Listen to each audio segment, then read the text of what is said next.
If you look at how Norman looks, always dressed in a very particular kind of style, it reflects the qualities of his architecture very much. It has that sense of doing things precisely, carefully, consideredly. But you could also say that there's something about his architecture which is hard to read. How do you understand a building which is a black glass, curved screen? You don't quite know what's going on inside. And maybe that's Norman also.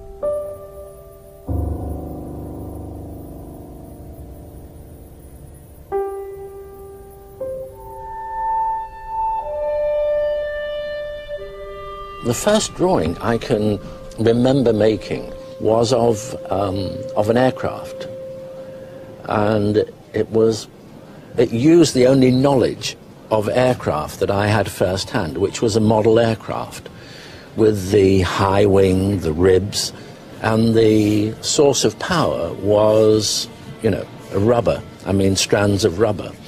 But this was on a Herculean scale. I was up there several stories above the ground with the joystick and the lever that would unleash these, kilometers of rubber that would turn this. And I obviously had this fantasy that, I was sitting there in control of this great craft. I can remember the drawing very well.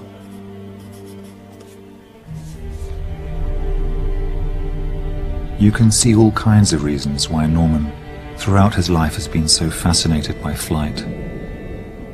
There is, of course, the beauty of the artifact, the way that a wing curves over an engine, the way that the rivets bring together pieces of metal.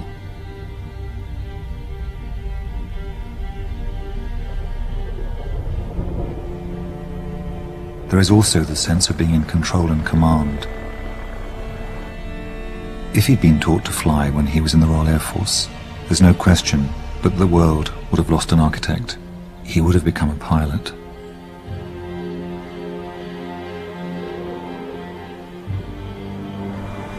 Ascending a building like the Eiffel Tower changed the way a lot of people saw the world. They literally saw it in another perspective, and that's reflected in the paintings.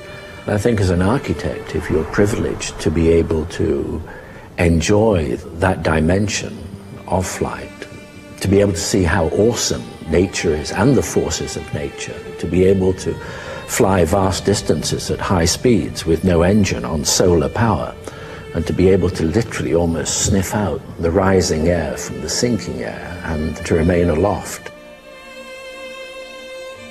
But it's also about challenges. And it's the poetic dimension. It's something I never tire of, never will.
There is something that is nothing short of awe-inspiring about the idea of a bridge marching forward through a landscape on a series of giant legs the scale of skyscrapers.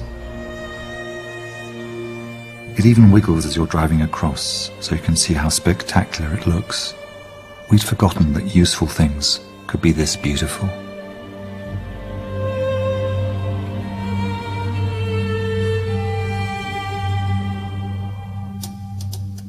Norman never stops drawing.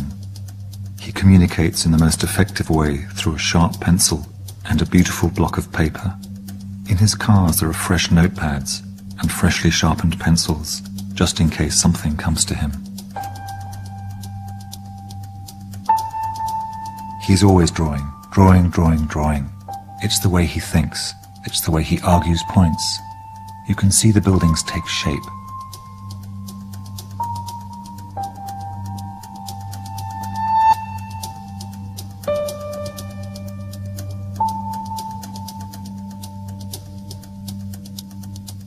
His lines are very spare, but very expressive, in a very economical way, just like Norman.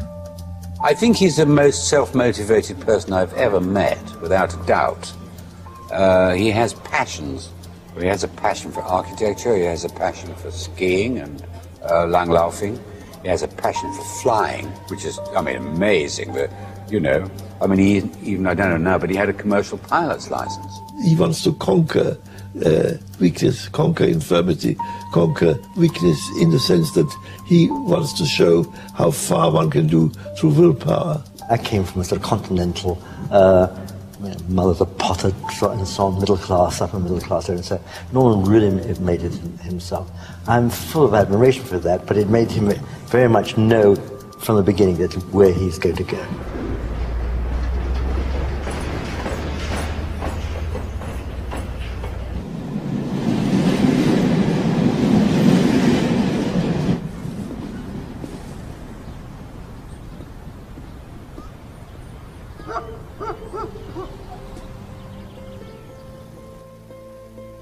I remember hearing bombers go over the house in the middle of the night with my mother. I remember talking rationally about, you know, what kind of bomber it might be, and then just breaking down into a flood of tears, just being absolutely, abjectly terrified.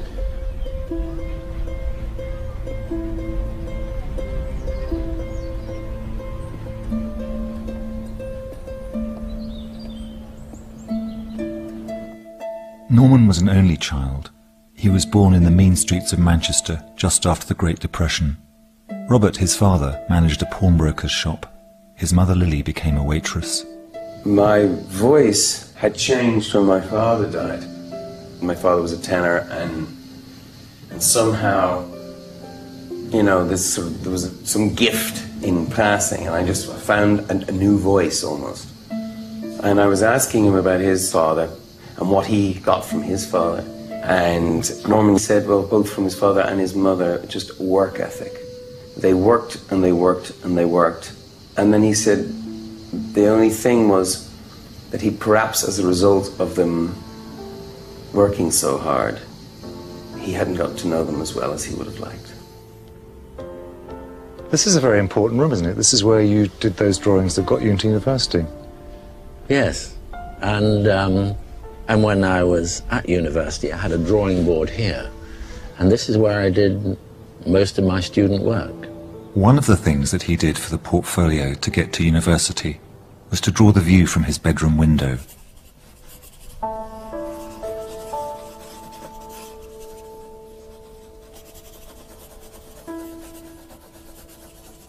The view he had was of a railway line which went right past his window at eye level, and he would have been out there looking at these big black steam engines rushing past, throwing out smoke and cinders.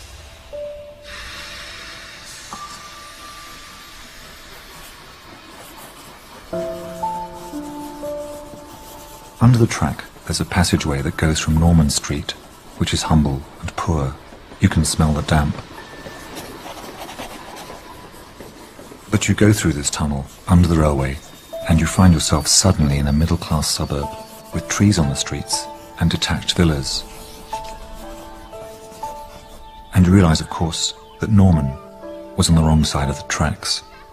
I came from a background where the only honourable work, if you like, was manual work. I'd moved up into a sort of a middle-class world of a guaranteed pension, all the security that my parents never had and which they yearned for me. So I was working in Manchester Town Hall. I found it totally depressing. I mean, I'd escape at lunchtime, I would discover architecture. I didn't know I was actually discovering architecture. It was only afterwards I realized it. I would, I'd be looking at buildings. My escape route was a bicycle to get me out of that environment into other kinds of worlds. When he came out of the Air Force, he was lucky enough to be recommended to do a job working in a firm of architects, not as a designer, but as an assistant to the guy that ran the building contracts. I plucked up courage to talk to the most junior person in the drawing office. And I remember challenging this guy and saying, what do you think of Frank Lloyd Wright? And Frank Lloyd Wright was one of my passions through the local library of, like Le Corbusier and so on.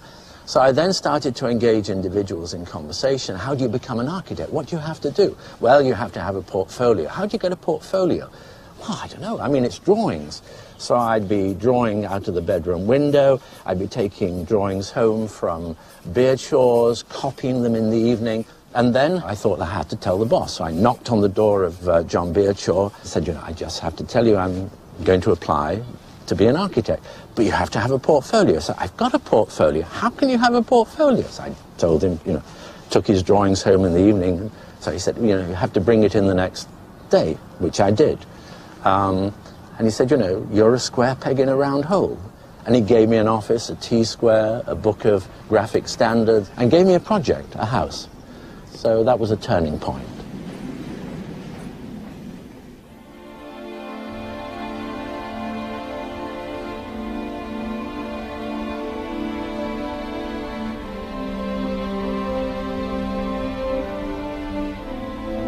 The essence of Norman's architecture is that design can make things work better. And it's a very optimistic belief. Architecture can make your life feel better. On a small scale, it transformed his adolescent bedroom in the suburbs of Manchester. Later, it could take him away from that narrow world and make almost anything possible.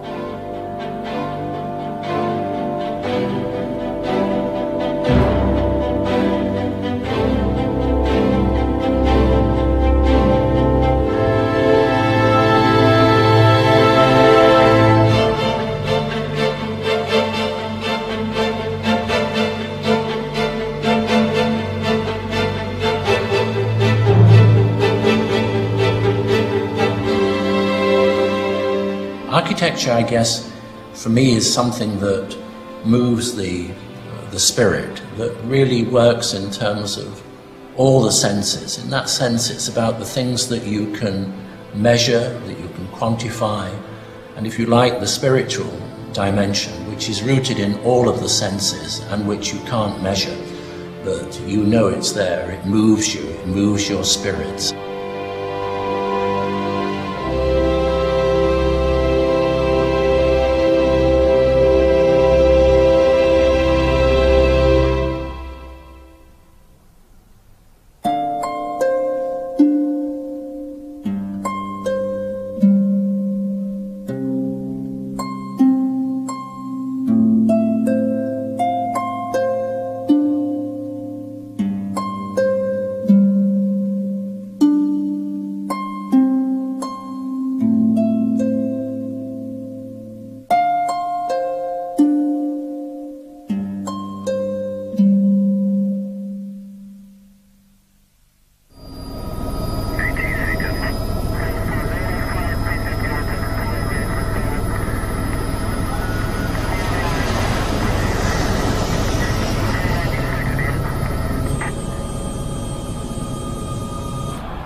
This was the School of Architecture, unbelievably. The same ceiling, the extraordinary staircase.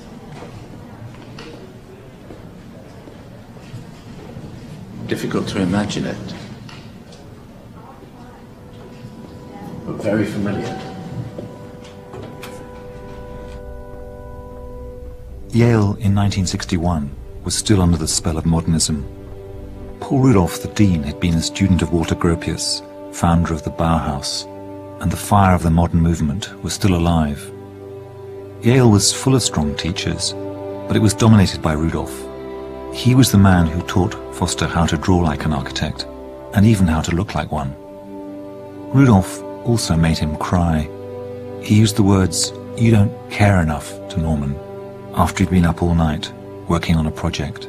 Yale never had a kind of ideology, and Rudolph was particularly good at bringing out the best of every student. He was tough on them. He was famously tough and rigorous, but it was about bringing out what you wanted to do. Rudolph really encouraged Norman. He really pushed him. With most of us, he pushed us, or you would be out. But I think he pushed Norman more than anybody in our group. I think he saw things in Norman that most of us did not see them.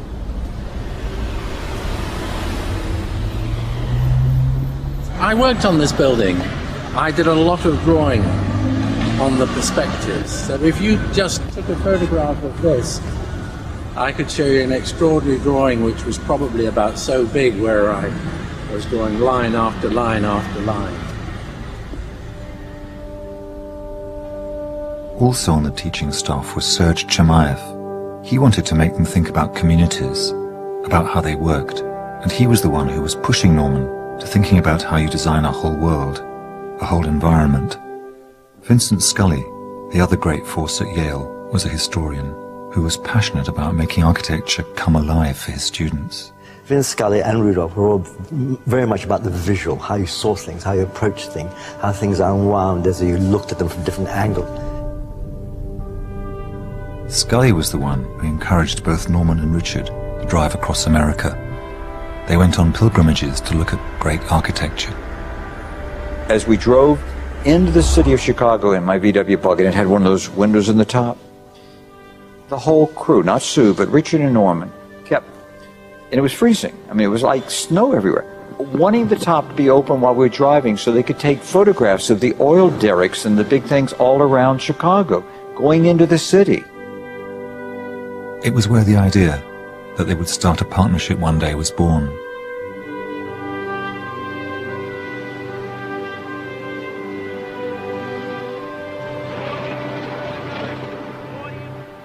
Having been inspired initially by American architects, Foster has then returned later in his career to remind Americans of lessons that they gave the world originally but then subsequently forgot. So he's, like many people of his generation, someone who admired America perhaps more than it deserved at a time, and is kind of more enthusiastic about America than the Americans are themselves, because America isn't quite what Foster imagined it to be. He had a romantic vision of America.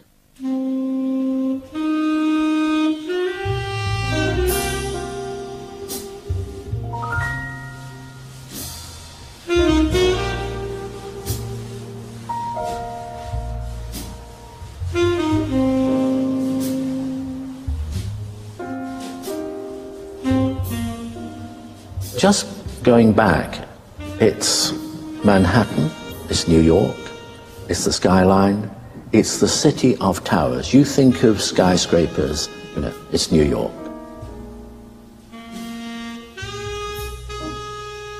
The good news is that we have a tower in New York. The bad news is that it's a very, very small tower amongst the most extraordinary collection of mega towers. And how do you make this tower have a presence when it's physically so small?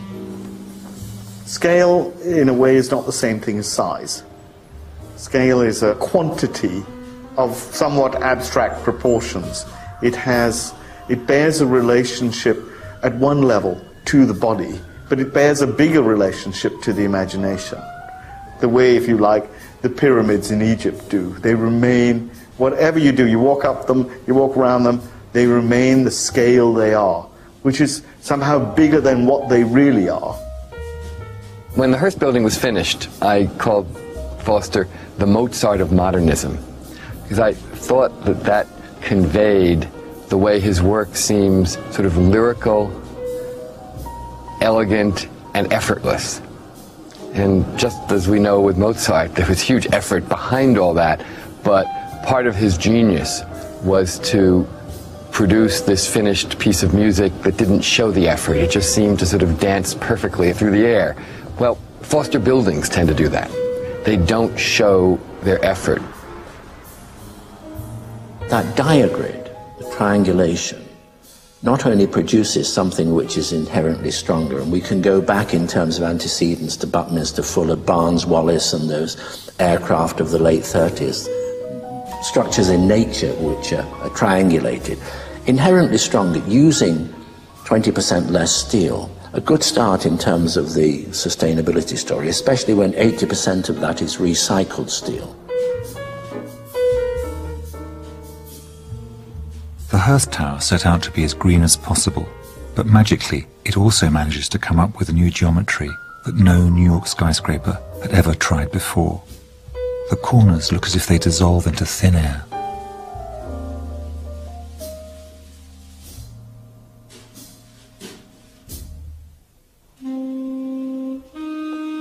I like the building in New York, and I told him that, and he said it was too squat. And I said, no, that's wrong. I think the muscularity of that building I like. I think that's a very good building. The trouble with so much sculpture is the larger it gets, the worse it gets. And I think the architects understand how when something is put outside in the open air, it changes. The air eats into it, and it has to be richer, and it has to be altogether different. And I think all these things we haven't even got to first base on, and architects know all about it. So we can learn from them on this. I'm fascinated by the work of artists and the relationship between space and works of art, the synergy between, a painting, a sculpture, a furniture, the way that those come together, which is a kind of endless personal pursuit.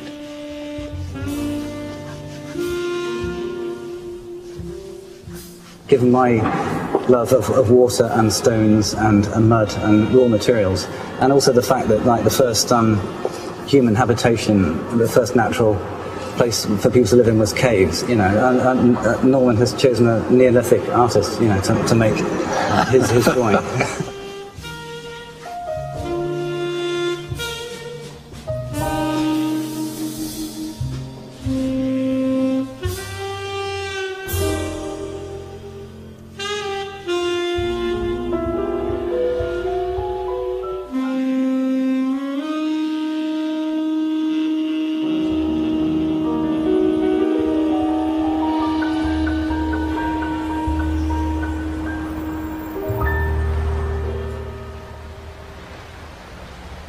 Norman would have stayed in America. He was happy there. He felt at home there. He had a job in San Francisco. But he kept in touch with Richard Rogers, and the idea of forming a practice in London came up. When Richard got a project, Norman joined him.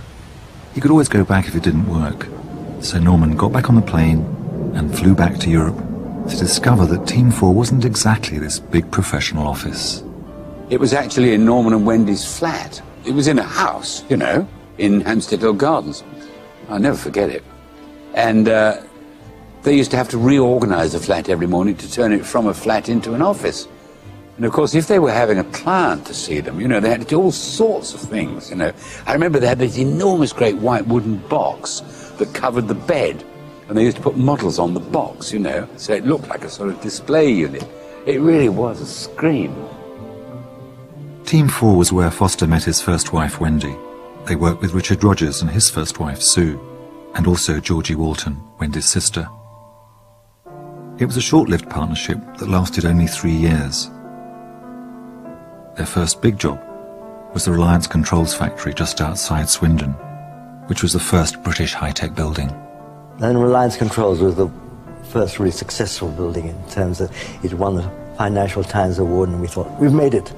An inquiry we got was somebody wanted to know how to clean the floor in the factory, so it didn't really make it. It was an extraordinary time. It was almost like a pop group in a way, where all the things that brought these individuals together eventually had the seeds of the things that would provoke them to go in their own directions a relatively short period afterwards. Team 4 split up and it was time for a new start. Norman and Wendy decided to stay in London, and together they formed Foster Associates. If I think back to 1967, then really Foster and Partners was formed, or rather it was at that time two people, my late wife Wendy and I, who formed Foster Associates. There are only two problems. First of all, we had no work and there were no associates. Without the connections that architects need to get their first jobs, the one area in which Norman thought he might get a foothold was by going into the uncharted territory of industrial architecture. The Olsen building was the first serious thing Foster built on his own. In those days, Britain was still divided between the workers and the managers. They had separate entrances and facilities. Olsen stood out because it was trying to give the workers something which was as good as everyone else had. You could say it was a socially utopian project. The project for Fred Olsen became a turning point in the sense that buildings like Willis Faber, IBM, the Sainsbury Centre, they all visited that building that we did for Fred Olsen.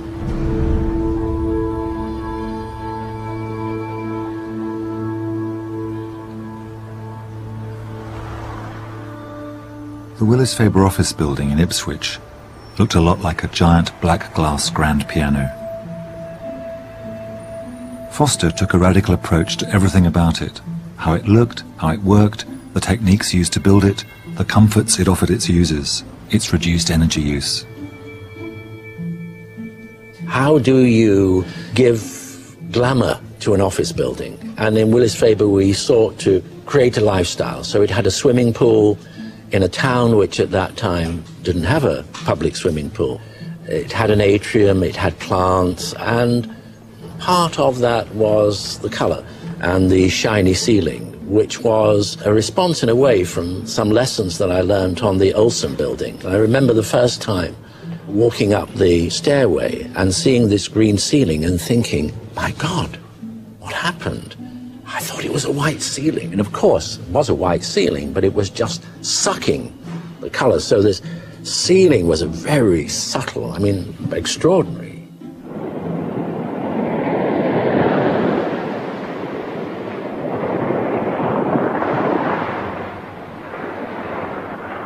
I remember the first time ever looking back in the wake of my ship and seeing all those, the whiteness and the foam. I said, that's white because it all consists of bubbles. I said, how many bubbles am I looking at? And I said, fine, I'm looking at fantastic numbers of bubbles. It comes in this way. Look at all this whiteness, all those bubbles. Beautiful, beautiful bubbles, every one of them.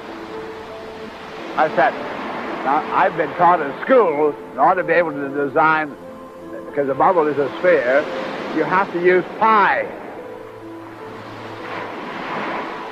Buckminster Fuller was the last of the American eccentric geniuses, a messianic, even slightly odd figure who roamed the world in his bow tie giving speeches to students that inevitably went on for at least 5 hours.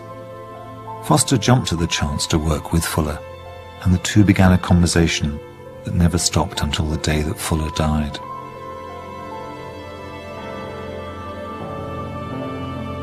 Fuller's big idea was to do more with less, to make the strongest structures using the least amount of resources. He was an engineer, an architect, an ecologist who defied any label. In 1951, he coined the phrase "Spaceship Earth," the very image of humanity floating on a fragile vessel lost in the middle of space. I remember flying him in a helicopter to the Sainsbury Centre at the University of East Anglia. And then we spent really quite a long time walking around the building, going back into the building, through the spaces, talking about it. And when he came back into the restaurant, he drew attention to the way that the sun had moved, the shadows had changed, and then he turned round to me and said, "How much does your building weigh, Norman?" And of course, I didn't know the answer. How much does your building weigh? And even Norman was stunned into silence. But being Norman, a week later, he had the answer. 5,328 tons, most of which was lost in the invisible concrete substructure. In the course of finding out how much the building weighed, of course, I realized the disproportionate amount of weight in the least attractive part of the building. It was an interesting voyage of discovery. So in a way, Bucky was always provoking himself, challenging himself, and challenging everybody around him. Some people would see Fuller as an impossible dreamer, with wild ideas about covering Manhattan with a dome. On one level, Norman seems so different.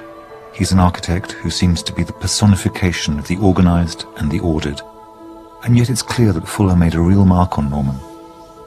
And I think the difference is that when Norman talks about covering a city with a dome, you believe he could do it. Technology is the art of making things, and high technology is performance. And this particular material is a high-performance material. A 3-foot brick wall, it weighs about half a ton. A concrete wall, 9 inches, air cavity, or 3 brick walls with air gaps in between. Except that concrete has so many overtones. I mean, it really is an unpleasant material. I mean, you know, it stains in the wet, it attracts graffiti, and no wonder, it's an aggressive material. This is a sandwich panel, nice and light, weighs but a few ounces, not half a ton, lets the light through very beautifully. Compare that with this concrete wall, half a ton of brickworks. They're all the same performance. The Sainsbury Centre was a vision from another planet, a stunning, optimistic view of what architecture could be. It was like an elegant and refined machine that had the classical precision of a Greek temple sitting in a green landscape.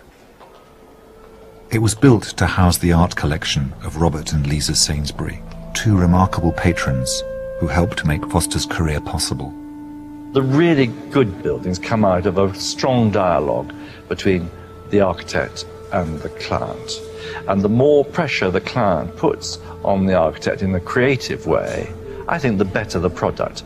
The work that Norman and the team did with the Sainsburys at the Sainsbury Centre was nitpicking and meticulous, going through every issue. And I think it shows in the end product. The Sainsburys and Foster developed a close personal relationship. They became something like his surrogate parents. Finished in 1978, Robert Sainsbury called the centre the finest thing in his collection. If you could put the Sainsbury Centre next to HSBC, the Hong Kong and Shanghai Bank in Hong Kong, you would see the difference between a glider and a jumbo jet.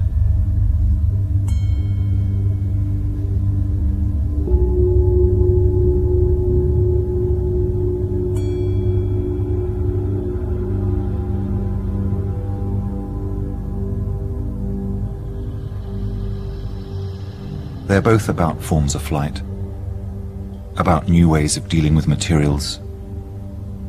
The massive exposed structure, the diagonal braces, the bridge structure of the Hong Kong and Shanghai Bank makes it a weighty building, one which is soaring towards the sky. It's powerful, it's dynamic, where the Sainsbury Centre is calm and floating.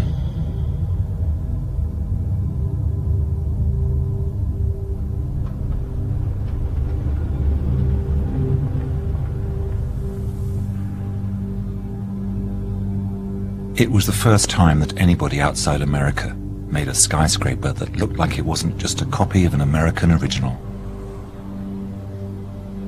Everything has to be brought into Hong Kong. They don't build buildings there. The materials, the skills and the expertise have historically always been brought in from outside. And on that project, we were very much encouraged to try and find whatever was the best and most appropriate throughout the whole world. So we went off to America and Japan and Europe and everywhere to try and bring the best things at that moment in time for that project. And what it taught us really was there is a big world out there.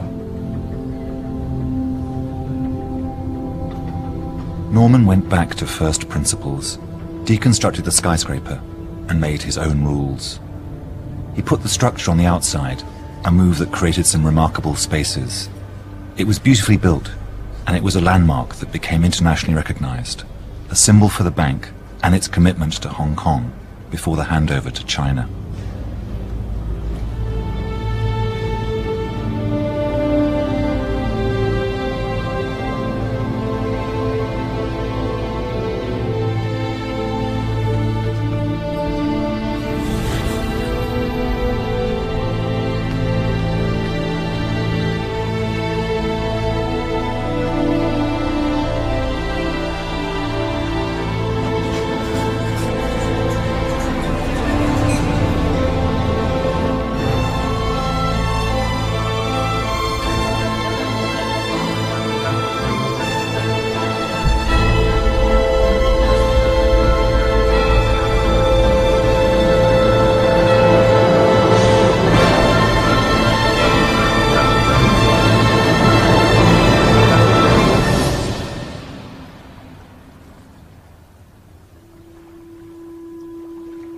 We'd never done a tall building before, so we were hungry for the opportunity. But we also borrowed up to the hilt, and we were taking massive risks. And I suppose in a way, you're always taking risks. Then we were gambling, if you like, with the bank, in the sense that if we had not won that competition, we probably wouldn't be having this conversation now. We'd have gone bankrupt. Norman had come a long way by the time that he finished the bank. He'd transformed his life. He'd become a very successful, very visible architect. He had built an astonishing project in Hong Kong, which the world came to see. It was called the most expensive building the world had ever seen. He looked as if he was at the top of his game. But just when things seemed to be going so well, some bad things began to happen. The financial position of the practice was seriously weakened with the end of the monthly fee coming in from Hong Kong to pay the overheads. There was a series of Black Fridays.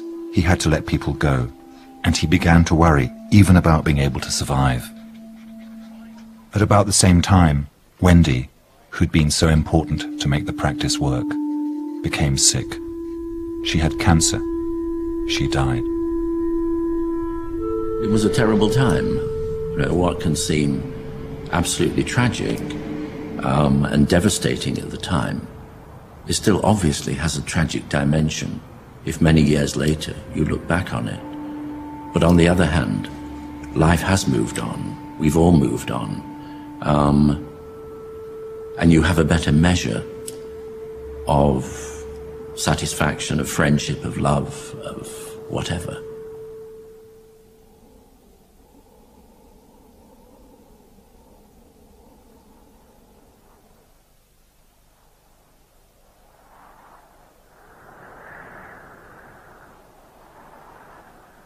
Many times, I think I need the silence. And it's not an escape. It's a kind of complementary activity.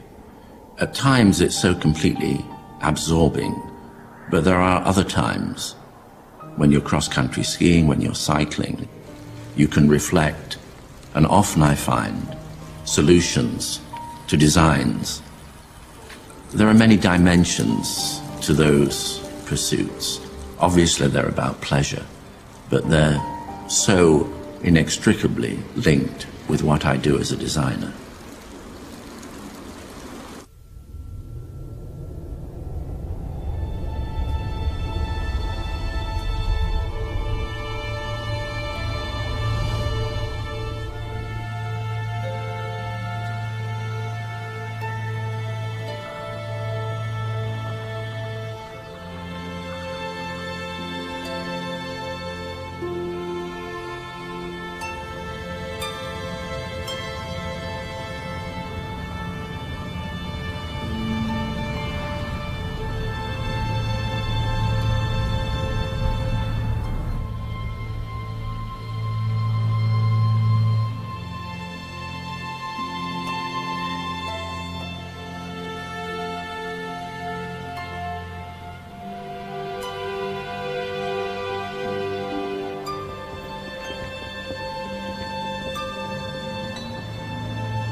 Foster has become placeless to quite an extraordinary extent. Brushes with bankruptcy have overshadowed many architects' careers. So once Foster had the chance to work outside Britain, he saw building a global practice as the key to survival. Downturns on one continent can be compensated for by booms on another. The experience of working on a worldwide scale has transformed Foster and his work. You can see now that there's a certain level of impatience with the way the old Europe does things. He wants to bring home what he's learned. The approach is always to go there and to experience it and to live it, and to, if it's people, you live with the people, you know, you take your own human camera, as it were, and there's no substitute for that. You know, Norman's always taught us that you must do it, which is one of the reasons why he's always the first one, you know, on the site.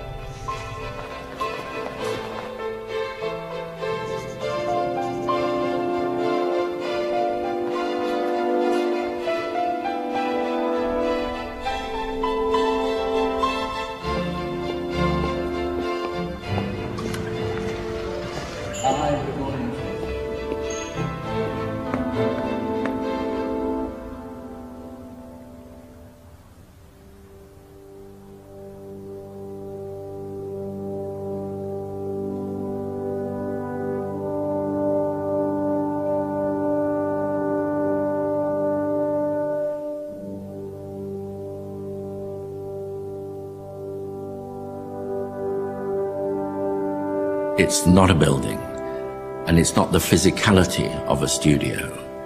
It's the philosophy, the way in which, beyond my lifespan, that will move on and have its own life. That, I think, is the most difficult design of all, and the one I'm most proud of. It is a belief in a youth, in the energy of youth and the optimism of youth. And in the end, the ultimate test is, you know, do you continue to attract the greatest young talent? And wonderfully, the average age of the company is the same now as it was when we were 2 or 3 people in 1967. It's still early 30s, 32. You're thrown into the deep end, and I think that's what's really interesting about this place, is how they integrate you into the process. And everyone becomes part of that process, because it is, all of the projects here are always a journey. You start very, you know, about the brief and the client. There's never a stylistic goal that comes from Norman. He doesn't say it should look like this and we develop it for the next years. It's a whole journey. It's constantly changing and developing.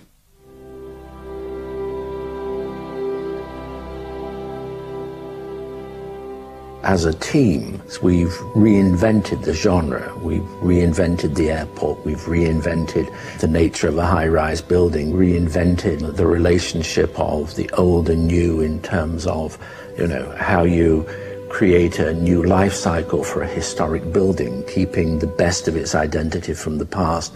And perhaps all of us, in one way or another, reinvent ourselves in terms of changing circumstances, or from experience or knowledge, or feeding off new challenges.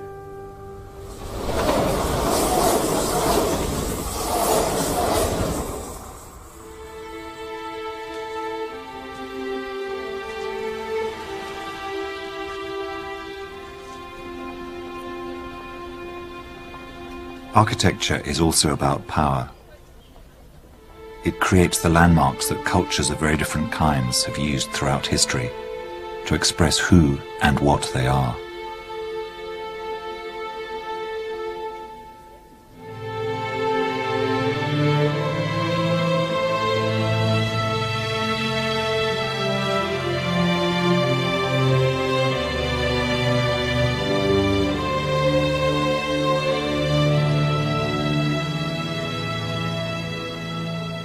Whether it's, you know, the Golden Gate or whether it's Sydney Harbour, the bridge becomes the symbol of the place, transcends the original function. And in that sense, I think that the way in which the Reichstag, for example, which was very much about creating the democratic forum for a reunified Germany, has become not only the symbol of the city, but it's become the symbol of the nation.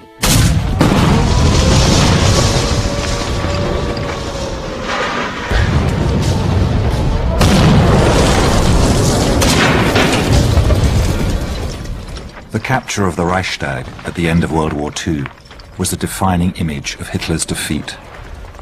Its reconstruction by a British architect was an equally powerful symbol of the reunification of a very different democratic Germany.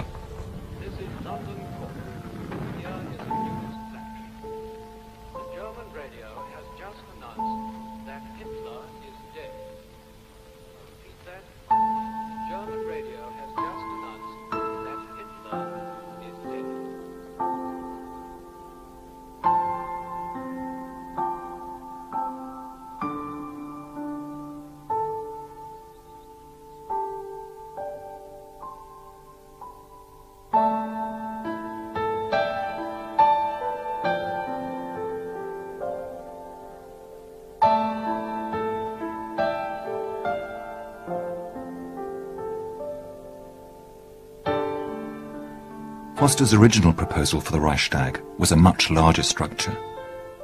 A giant roof soared right across the top of what was left of the original building, in a kind of exorcism of Germany's tortured past. It was too expensive, and he was asked for something smaller and a lot cheaper. There was also a demand for a symbolic memory of the dome that had been destroyed by the war. I remember saying, there is no way I'm going to be a party to recreating a symbol that was of the emperor past, which was a symbol of authoritarian, the Kaiser would call the government as and when he felt it was necessary. And instead what we proposed was something that would work with the ecology of the building, would work with the winds, would scoop air, would actually draw sun in, would have a shade, and would also celebrate a kind of processional route to the summit for the many visitors who would come to the cupola.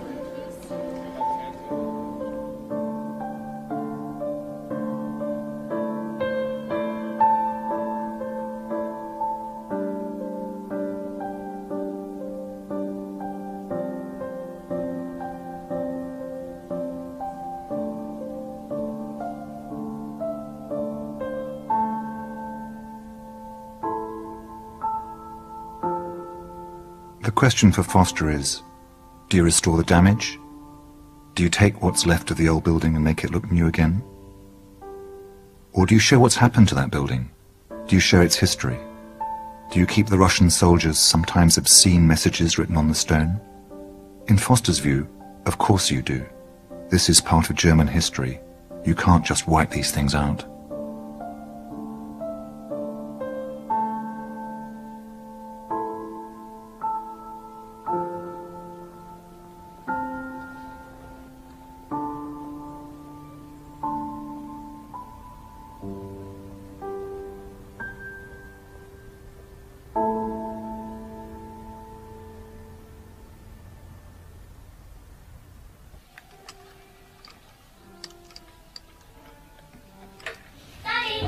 Yeah?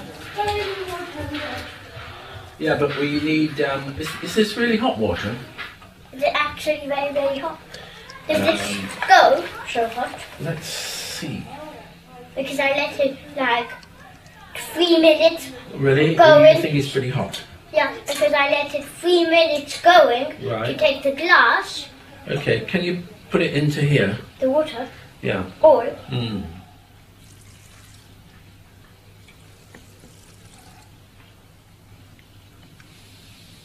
For what is this? To fill the boiler. To put this out? It's full. I think we can say categorically it's more than full. Do you put this one down? Oh no, we need to put some fuel in there. And what fuel? It says the maximum 3 pieces. Starting to smell. Hope it doesn't explode in our face. Why does how can it explode? A little bit of experimentation is needed here. It's getting hot. You can start to smell it. I think the oil. Hey.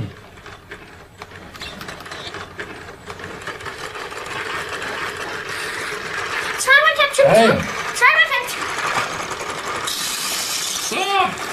What was that?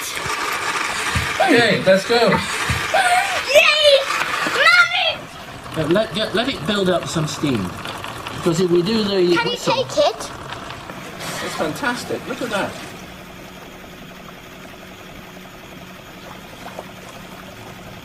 Ever since he was a child, Norman's been fascinated by models.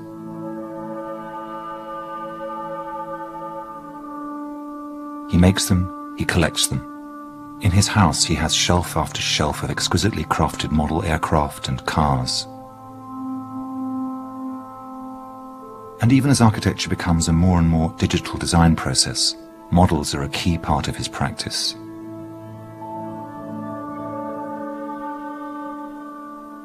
As the computer started coming into the office, and obviously everybody is working on computers now, you started to wonder whether the model shop would have a future. And we had the same people working in the model shop. You kind of wondered how we'd use models. And what's interesting, although we can do incredibly convincing renderings, computer renderings of what spaces might be like, we're finding we're using more models than ever before. Models provide a physical, three-dimensional crystallization of a design. They provide a tangible step in the process of making an idea into reality.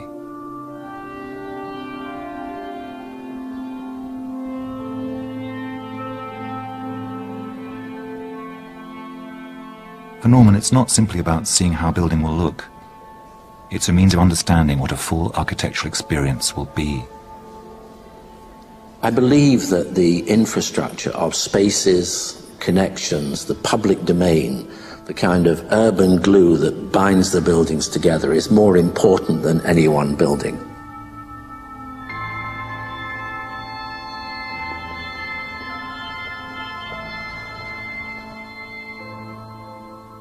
Also, perhaps, trying to reinvent concepts like an airport in such a way that the experience of the airport will be uplifting, where really an airport has got to the point in terms of crowds and security and so on that it's, a kind of reviled building type. If Hong Kong marked a point of departure in the evolution of the skyscraper, Stansted began a new phase in airport design. At Stansted, the terminal was turned upside down, burying the machinery underground, a move that transformed the rooftop into a giant umbrella, liberating travellers from the claustrophobic labyrinth of the traditional departure lounge. The Stansted breakthrough took a step further with the more refined Chek Kok Airport in Hong Kong. In China's Olympic year, Foster's approach to airport design went even further with Beijing's new Terminal 3. I think this place is going to become like a viewing platform. Well. You can see the entire building, look, all of it. For the first time. You can actually see the aircraft there. You can see people getting on, getting off, all the activity. Incredible. And then here, you will just see 40 aircrafts on this side, all lined up. You can see the whole... We finally got the diagram. Yeah, you can see the whole thing here.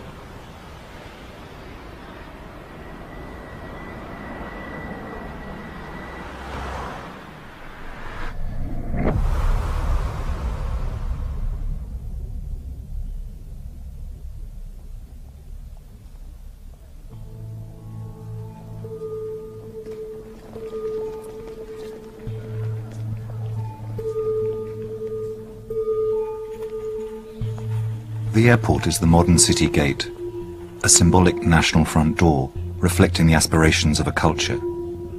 But negotiating the terminal is a stressful, anxious experience for most passengers. A good airport is one that's easy to understand, one that allows you to move through it without having to ask for directions or look for signs. It celebrates travel rather than makes the journey an ordeal.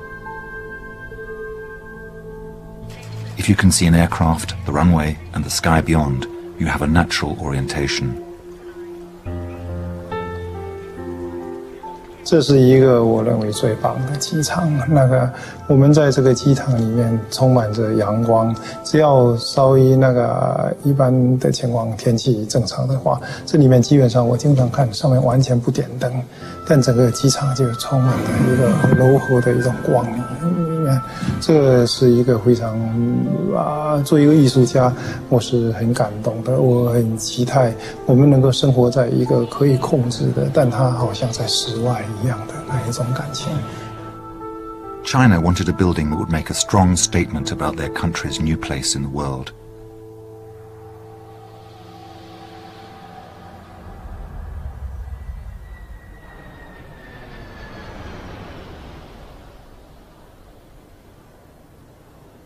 It's the largest building on the planet. Its architectural language is both contemporary and rooted in Chinese culture. The geometry of the roof is like an analogy of a kind of crouching lion dragon. It's very modest looking, but once you get inside, it's completely overwhelming, completely the opposite of the space that you would imagine. Building Beijing's new airport in just 4 years was an astonishing achievement, only made possible by a highly organized 50,000-strong workforce. They lived on the site, working 3 non-stop shifts around the clock. At one point, there were 100 tower cranes on the site.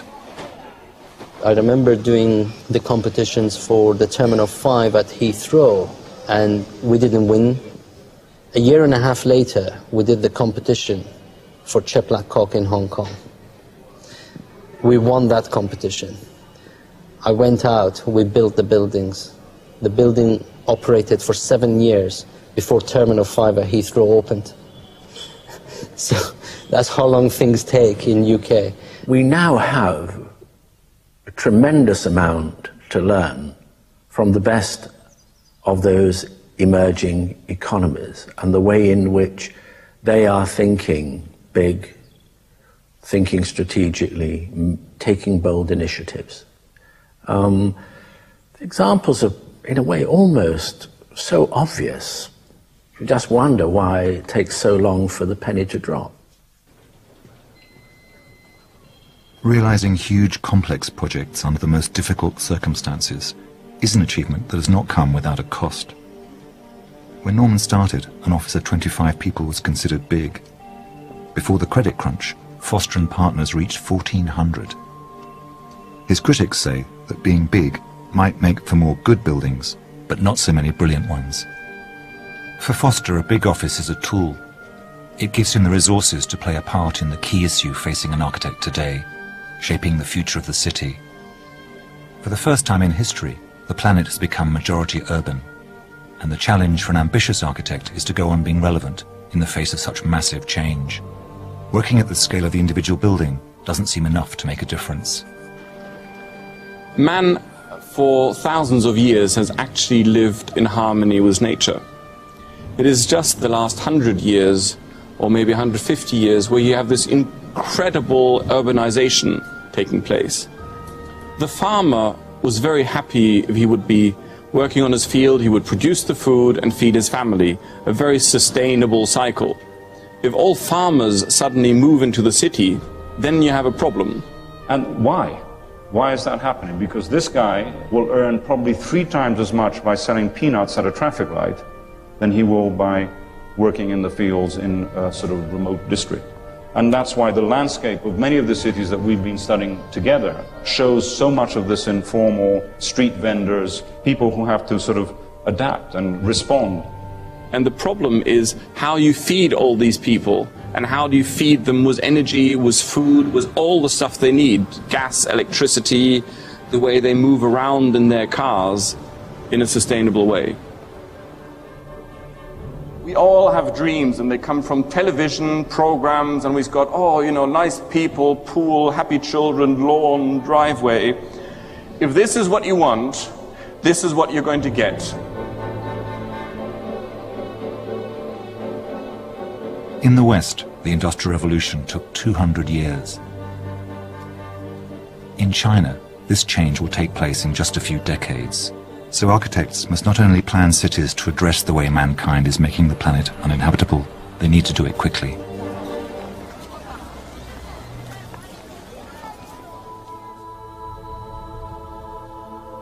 Masdar City in Abu Dhabi is an attempt to show how that might be done.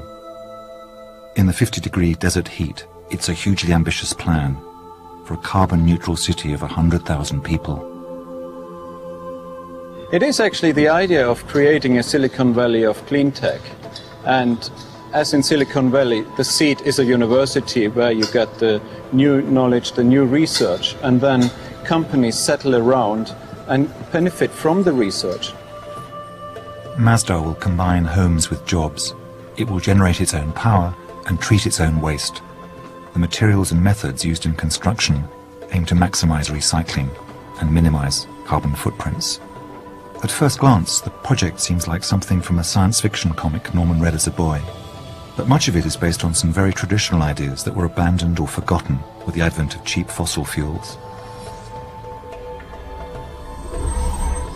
Movement in the city will rely on a network of driverless electric vehicles, guided by invisible sensors running across the city at ground level, while pedestrians walk on a deck above. If vehicles are going to become more efficient and driverless, and they're going to follow networks and they're going to be programmable, then you have to separate them from the human, because the human's unpredictable. And that's why the city's lifted, and that's going to be revolutionary for transportation. To put $15 billion into focusing on a centre for renewable technologies, and to spend oil money, which is there now, on it, you know, with the foresight, thinking 20, 30 years down the line, is unbelievable. Why aren't we doing that? Will Masdar be the first carbon-neutral city in the world? We don't know yet. If it works, it's a huge achievement. If it fails, it's a heroic failure.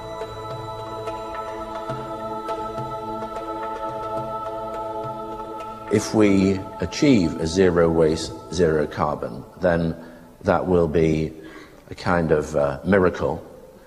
The tragedy is that, given the urgency of the situation, given what is at stake, which is literally our survival as a species, the thing that I find inexplicable is that there is only one Masdar. You know, if there were 20 urban experiments in terms of 20 cities happening around the planet now, one would be very, very critical and say, why only 20? That is the shocking thing. That is unbelievable. The big issues in terms of coupling all this together can only be a political initiative. And I think that probably it'll have to get almost to the point of absolute desperation before everybody is forced to get their act together. And then the agonizing question will be, did everybody wake up in time, or did they wake up too late? Norman's earlier career was a honeymoon, a love affair with the critics, because he produced work which was photogenic, very fresh, very successful. And then, of course, there always comes a moment when someone has to say, well, just a minute, haven't we seen this before? Is this becoming overexposed? Maybe he's treading water. Maybe this is becoming self-parody. Maybe a world end-to-end covered in Fosterism is not such a great idea. It's not what you read in the press, it's not about an award, it's not about somebody saying, well done. Sometimes somebody will say nice things about something you've done, and in truth you don't really think you deserve it. Other times you don't win a competition or you get a bad review, but you know yourself, if you've done justice to it, it really doesn't matter. Of course, we all love praise, so we're all vulnerable in that sense. We're all human.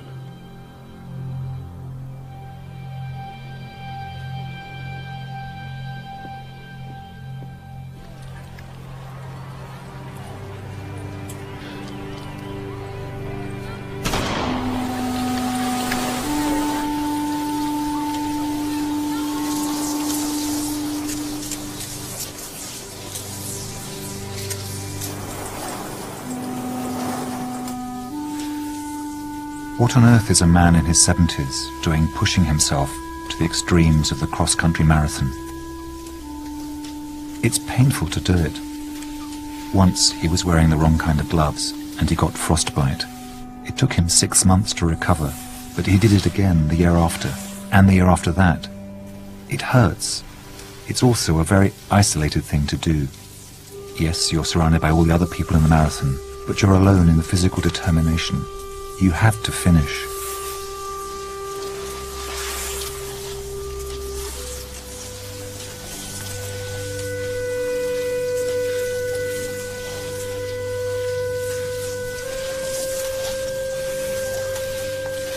I suppose that I've, until relatively recently, been immune from illness, so the idea of a hospital or drugs or an operation was a kind of alien concept.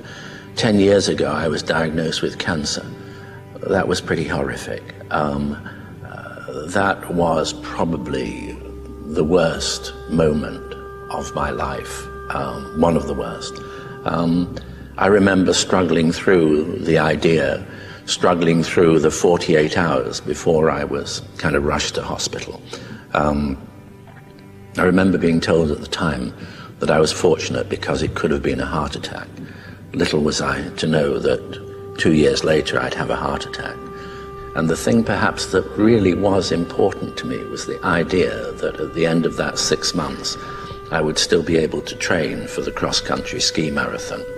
And I was told by the doctor that forget it, you'll never do it in 6 months, you'll have relapses, it'll take longer. The reality was that I did it to the day in 6 months. So I think that in some ways a state of denial is perhaps at times helpful.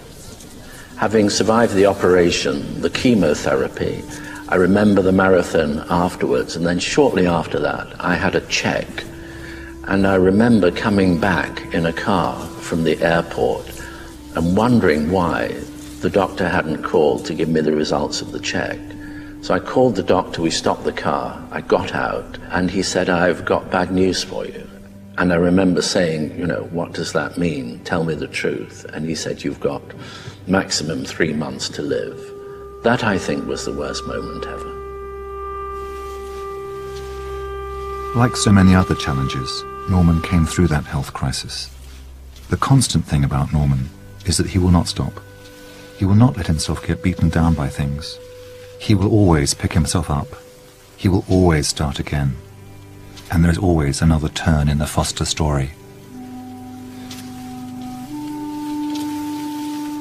Everything is a fresh start. I mean, I'd love to do every project that I've ever looked at and have a second bite at it, because you can always go one step further. And if you can't go one step further, then it means that you haven't learned from what you've done before, and you're not sharp. Then it's time to say stop and do something else.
mother's a potter, and so on, middle class, upper middle class, and so Norman really made it himself. I'm full of admiration for that, but it made him very much know from the beginning that where he's going to go.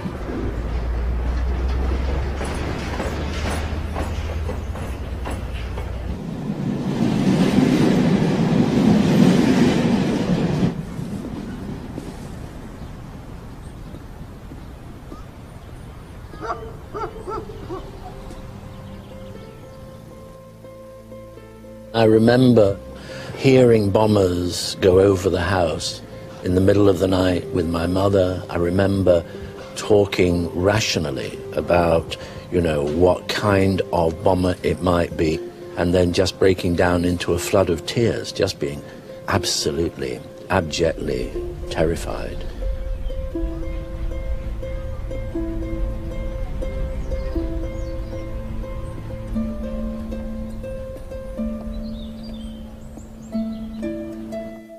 Norman was an only child. He was born in the mean streets of Manchester just after the Great Depression. Robert, his father, managed a pawnbroker's shop. His mother Lily became a waitress. My voice had changed when my father died. My father was a tenor, and somehow, you know, there was some gift in passing, and I just found a new voice almost. And I was asking him about his father and what he got from his father. And Norman said, well, both from his father and his mother, just work ethic. They worked and they worked and they worked. And then he said the only thing was that he, perhaps as a result of them working so hard, he hadn't got to know them as well as he would have liked. This is a very important room, isn't it? This is where you did those drawings that got you into university. Yes, and always dressed in a very particular kind of style. It reflects the qualities of his architecture very much.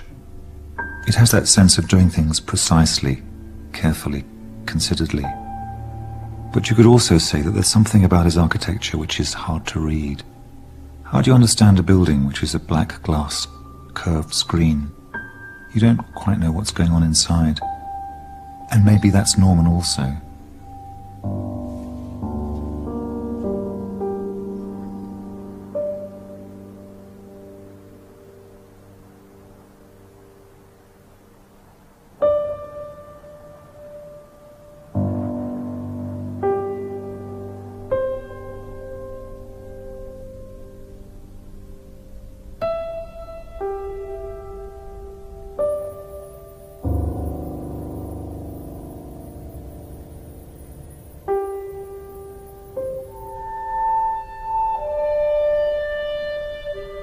The first drawing I can remember making was of an aircraft, and it used the only knowledge of aircraft that I had firsthand, which was a model aircraft with the high wing, the ribs, and the source of power was, you know, rubber, strands of rubber.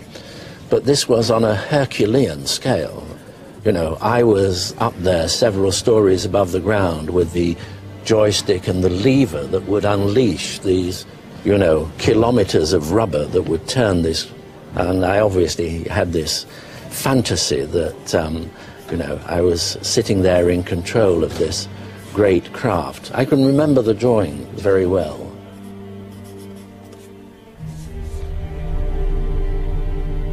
You can see all kinds of reasons why Norman, throughout his life, has been so fascinated by flight. There is, of course, the beauty of the artifact.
If you look at how Norman looks,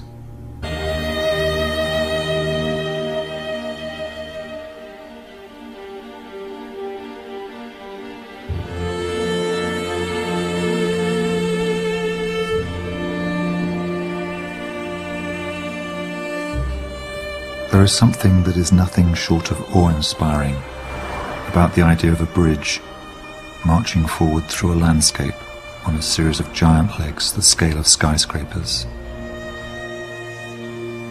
It even wiggles as you're driving across, so you can see how spectacular it looks. We'd forgotten that useful things could be this beautiful.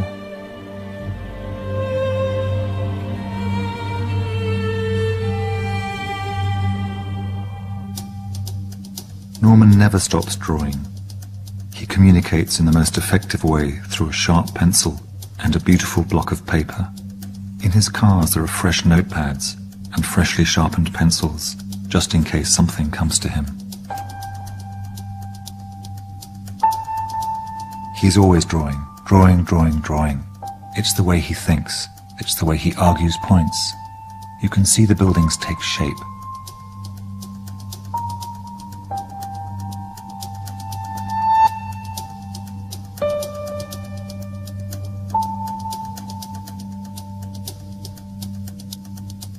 His lines are very spare, but very expressive, in a very economical way, just like Norman.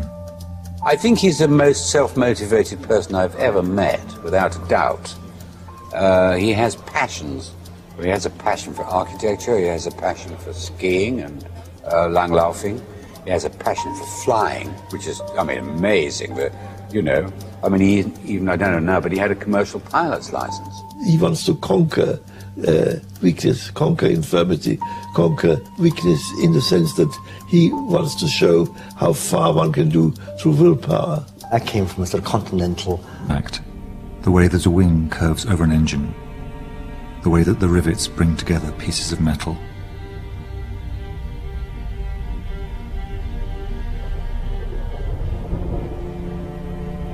There is also the sense of being in control and command. If he'd been taught to fly when he was in the Royal Air Force, there's no question but the world would have lost an architect. He would have become a pilot.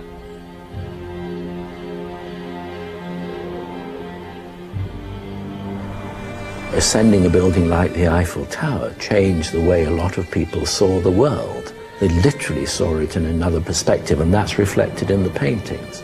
And I think as an architect, if you're privileged to be able to enjoy that dimension of flight, to be able to see how awesome nature is and the forces of nature, to be able to fly vast distances at high speeds with no engine on solar power, and to be able to literally almost sniff out the rising air from the sinking air and to remain aloft.